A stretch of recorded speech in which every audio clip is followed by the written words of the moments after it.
Hi guys, kalokohan for today, parcel time na naman. So yan nga, ang kissing ng papa ko. Grabe guys, ang super duper maganda siya. And oo nga pala guys, nag-video lang ako yan. Wala ako ng sounds kasi may pamini dumpling daw ako yan. And pagbukas ko, oh my gosh, ang ganda niya guys. Napapaganon ako. And puputok-putokin ko muna yung puppet. Diyos ko. Pagkaputok-putok ko po pala yan. At kumuha na ako ng casing at binuksan ko ang isa. Akala ko like magpakapinasabit yung phone. Ay oo, meron. Pero akala ko taod na yung phone holder. Kailangan mo pala isabit. So guys, nagbubukas ako yan. At yan din yung pag-original. Yan, wait muna natin yun na. At eto, tinignan ko ang isa kung gaano to siya ka-smooth and smoothie.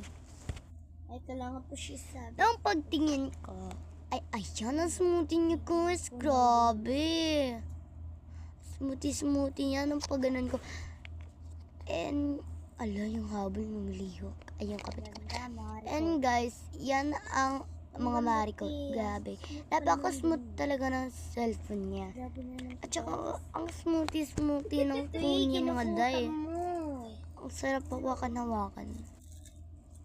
And guys, sinasauri ko na yan, ang phone casing ng papa ko. Kasi gamit pa yan. Grabe mga mare. Ang super smoothie. At guys, nag-2 laps na din ako dyan. Sinasauri ko na kasi ang sarap pakinggan ka para ASMR.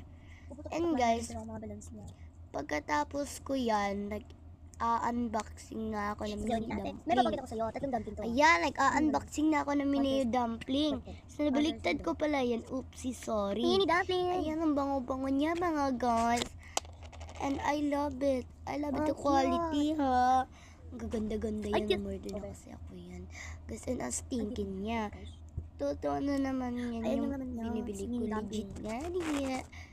So, yan. Ayan, matatapos ko sa binilis. Nagdadali-dali nga pala ako niyan ng hawak-hawak ng mga mini cutie dumplings ko. Grabe, kasi malapit na yung time ko dyan na mauubos. So yan, tignan nyo yan. Abangan nyo yan. Ang kikit-kit pa naman nila. Diba? Nakakatawa yung bata, diba? So, bili na kayo. Lang guys. Bye-bye.